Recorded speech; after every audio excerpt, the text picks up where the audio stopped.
छोड़ो, इस्लामिया को तुम डिग्री नहीं कर पाए, जो बरसों से हमारी विरासत है उसको डिग्री नहीं कर पाए, तुम नई डिग्री कॉलेज देने की बात क्यों ना करो? हो गया 12 का हो गया, दीदा मई हो गया, ये इलाके ऐसे हैं यहाँ पर अगर आप एक अच्छी सोसाइटी के आदमी को ले आए तो मुश्किल है वो बिना बेहोश होकर आ पाए, और वहाँ पर लोग रह रहे हैं। जनता का मुद्दा उठाएं, मैं ये नहीं कहता खाली मुसलमान को मुद्दा उठाएं, दलित है, आदिवासी है, पिछड़े हैं, और भी हमारे हिंदू भाई हैं जो काफ़ी परेशानी लोगों के अकॉर्डिंग हम मुसलमानों की पार्टी हैं, मुसलमान में तो सभी आगे। मजलिस इत्तेहादुल मुस्लिमीन का मतलब ही यही है कि बरादरबाद खत्म करना। प्रदेश फिरोजाबाद में एक्टिव है, उसी दिन से हमको लौंडियाई पार्टी कहा जाता है। तीसरा मशीन के ऊपर फोड़ दिया था या ओवैसी साहब के ऊपर फोड़ दिया। विकास की बात क्यों नहीं करते आप? मुद्दों की बात क्यों नहीं करते? पिछड़ेपन की बात क्यों नहीं? ये भी राजनीतिक पार्टी है, उसका हक है चुनाव लड़ने का। समाजवादी पार्टी है, राजनीतिक पार्टी है, उसका भी हक लड़ने का। MIM भी राजनीतिक पार्टी है, उसका भी चुनाव लड़ने का हक है। लेकिन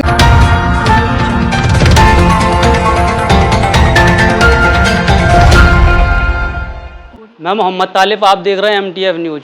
बीते 2 महीने से फिरोजाबाद में ऑल इंडिया मजलिस इत्तेहादुल मुस्लिमीन को लेकर एक अलग ही ट्रेंड सेट किया जा रहा है। करने के लिए हमारे साथ मजलिस के 2 कार्यकर्ता मौजूद हैं। आप बहुत अच्छी तरीके से परिचित हैं। हमारे साथ मौजूद हैं वलीगुल भाई। वलीगुल भाई, आप भी देख रहे होंगे पिछले 2 महीने से फिरोजाबाद की राजनीति में मुसलमानों को पिछड़ने की सबसे बड़ी वजह मजलिस को माना जा रहा है। क्या कहेंगे? ऑल इंडिया मजलिस इत्तेहादुल मुस्लिमीन पिछड़ने की बात वो लोग करेंगे क्योंकि मजलिस इत्तेहादुल मुस्लिमीन डेवलपमेंट की, मुसलमानों के डेवलपमेंट की बात करती है, दलितों की तरक्की की बात करती है, आदिवासी के पिछड़ेपन है उनके तरक्की की बात करती है। जब इस तरीके की बात करी जाती है तो जो समाजवादी पार्टी और जो सेकुलर नाम या सेकुलर दल है उनका मानना ये होता है सिर्फ बीजेपी को हराने की बात करो, बीजेपी का डर दिखाने की बात करो, ये तरक्की की बात मत करो, डेवलपमेंट की बात मत करो, विकास की बात मत करो, रोजगार की बात मत करो, मुद्दे की बात मत करो। सिर्फ और सिर्फ मुसलमानों के पास जाकर, दलितों के पास जाकर, आदिवासियों के पास जाकर एक ही बात कहो कि बीजेपी का डर देखो, बीजेपी का डर, बीजेपी से डरो, बीजेपी से डरो, सिर्फ यही मुद्दा होता है और कुछ नहीं। इसलिए हम काम की बात करते हैं, मुद्दे की बात करते हैं, और समाजवादी पार्टी इन चीज़ों से दूर रहकर सिर्फ मुसलमानों का वोट लेने के लिए, मुसलमानों का वोट लेने के लिए बीजेपी का डर दिखाने की बात करते हैं। फिरोजाबाद में बीते 15 सालों से जो राजनीति हो रही है और एक अलग ही मुहिम चल रही है, एक लोग अपने अपने स्तर से चला रहे हैं, बिरादरवाद खत्म होनी चाहिए। इस पर आप देखिए, मजलिस इत्तेहादुल मुस्लिमीन का मतलब यही है कि बिरादरवाद खत्म करना। लेकिन कुछ पार्टी के लोग, समाजवादी पार्टी, कभी बहुजन समाजवादी पार्टी, तो कभी कांग्रेस से अलग अलग बिरादरियों को जानबूझकर टिकट दिया जाता है कि मुसलमान एक जगह इकट्ठा ना हो पाए।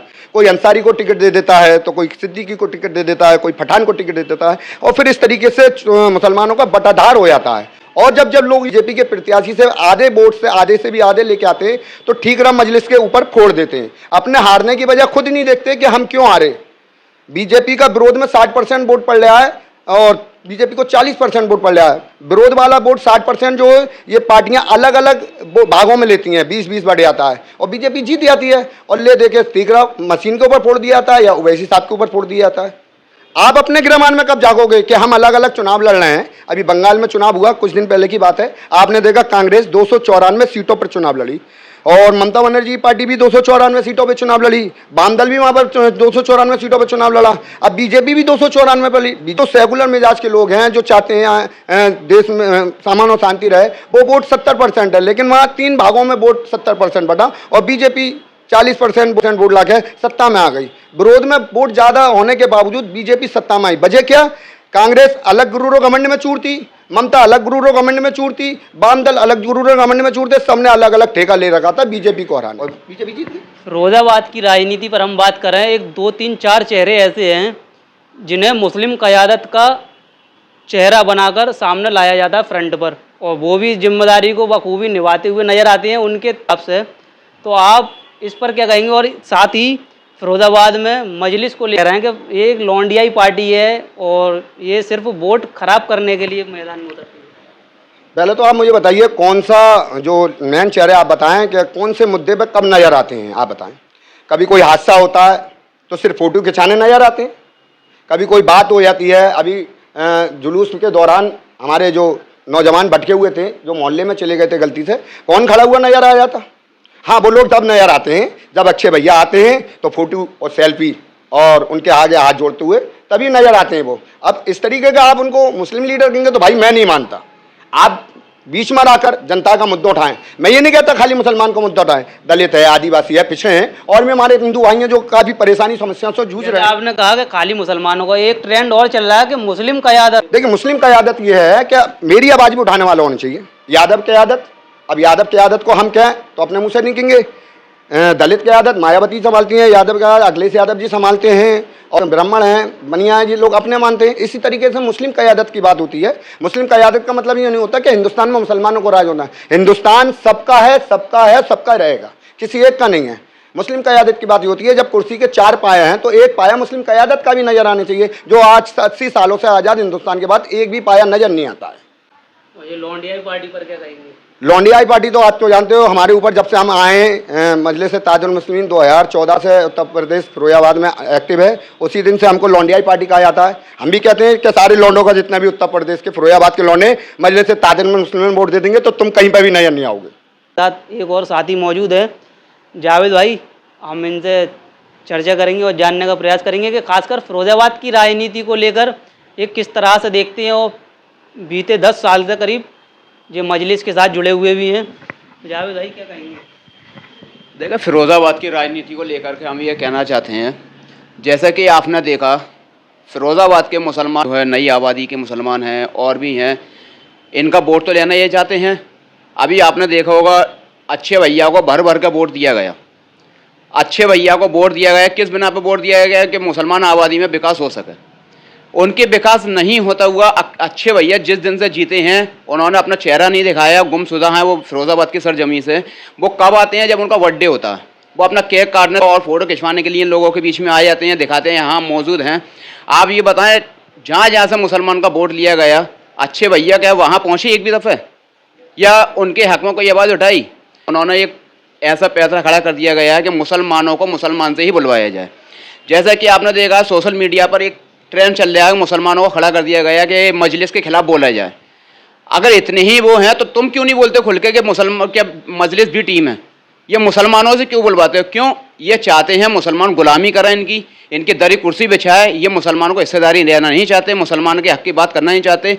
इन्हीं की खुद की पार्टी में जो आज़म खान साहब हैं, वो एक पैन कार्ड के उसमें कई किसी में उसमें कई भैंस चोरी कई बकरी चोरी के उसमें जेल में डले हुए हैं। अखिलेश भैया क्यों आवाज़ नहीं उठाते? क्यों पार्टी को खड़े करने वाले आज़म खान साहब है, तो ये पार्टी उनके हक़ में क्यों नहीं बोलती? अब ओवैसी साहब उनके हक़ में बोलते हैं तो कहते हैं ये बीच में क्यों अटक रहे हैं। हमारे लीडर को दर्द होता है कि हमारा मुसलमान जेल के अंदर है और तुम मलाई खा रहे हो, तो मैं जा कर के बैठ रहे हो, पार्टियाँ कर रहे हो, नाश्ते पानी कर रहे हो और बदनाम करते हो ओवैसी साहब को। इसी तरीके से फिरोज़ाबाद की सरजमी पर आपने देखा होगा कि बाद में शरीफ पर लड़के उठे थे, नौजवानों वो गलती करी तो उन्होंने वो जेल में पहुंचा दिया गया। तो किस समाजवादी पार्टी ने आवाज़ उठाई? अगर आवाज़ उठाने वाला तो कोई था, वो हमारा लीडर था, उसी ने आवाज़ उठाई। वहाँ से आवाज़ उठी, हम लोगों ने उन लड़कों से मुलाकात करी, उन लड़कों के घर घर गए, मुलाकात करी, हमें SIR का मुद्दा आया। हमारी पार्टी मेहनत इतनी करी, हमारी पार्टी में SIR के जो लोगों गरीब परेशान हो रहे थे उनके बीच में जा करके हमारी पार्टी ने मेहनत करी, उनको वोट चढ़वाए। नई आबादियाँ वोट लिस्ट कटवा दी थी इन्होंने, इनको मालूम था ये मजलिस के लोग हैं, क्या ये वोट नहीं देते तो उनकी लिस्टें गायब करवा दी। हम लोग DM साहब के उधर गए, उनकी लिस्टें चढ़वाई, वोट चढ़वाए उनके। आप ये बताएं समाजवादी पार्टी किस मुद्दे पर बात करती है शहर फिरोज़ाबाद के वोट लेने के अलावा?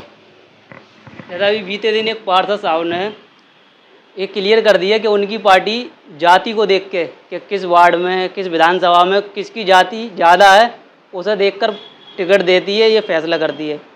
कि मजलिस भी इसी ट्रेंड पर चलती है? नहीं, मजलिस इस ट्रेंड पर कहाँ चल रही होती है? मजलिस इस ट्रेंड पर चल रही होती तो हमारे ऊपर भी जातिवाद का इल्ज़ाम लगता है। इन लोगों के अकॉर्डिंग हम मुसलमानों की पार्टी हैं, मुसलमान में तो सभी आ गए। अगर हम जातिवाद का इल्ज़ाम लगता तो हमारे ऊपर सीसगर पार्टी होने का इल्ज़ाम लगता, पठान पार्टी होने का इल्ज़ाम लगता, अलवी पार्टी होने का इल्ज़ाम लगता। हमारे ऊपर इल्ज़ाम लगता है मुसलमानों की पार्टी हो, मुसलमानों में सब आते हैं। आप रामगढ़ और जाटापुरी क्षेत्र से आते हैं, उर्दू नगर की बहुत इस समय चर्चा चल रही है। उर्दू नगर को आप किस तरह से देखते हैं? अरे उर्दू नगर वो तो नहीं जो 2014 में सांसद अक्षय यादव जी ने गोद में लिया था। अब तो बड़ा हो गया होगा, विकास अच्छा हो गया होगा। तो वो लोगों से मैंने कई दफ़ा पूछा भाई गोद में लिया था क्या, बड़ा हुआ नहीं हुआ? तो खामोश हो जाते हैं वो। अरे इस पर बात मत करो, बीजेपी आ जाएगी। उनका सवाल यही रहता है बीजेपी आ जाएगी।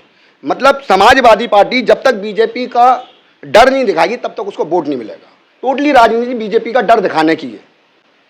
बीजेपी राजनीतिक पार्टी है, उसका हक है चुनाव लड़ने का। समाजवादी पार्टी है, राजनीतिक पार्टी है, उसका भी हक लड़ने का। एमआईएम भी राजनीतिक पार्टी है, उसका हक है। लेकिन विकास की बात क्यों नहीं करते आप? मुद्दों की बात क्यों नहीं करते? पिछड़ेपन की बात क्यों नहीं करते? उर्दू नगर हो गया, 12 बीघा हो गया, दीदामई हो गया, ये इलाके ऐसे हैं यहाँ पर अगर आप एक अच्छी सोसाइटी के आदमी को ले आए तो मुश्किल है वो बिना बेहोश होकर आ पाए, और वहाँ पर लोग रह रहे हैं।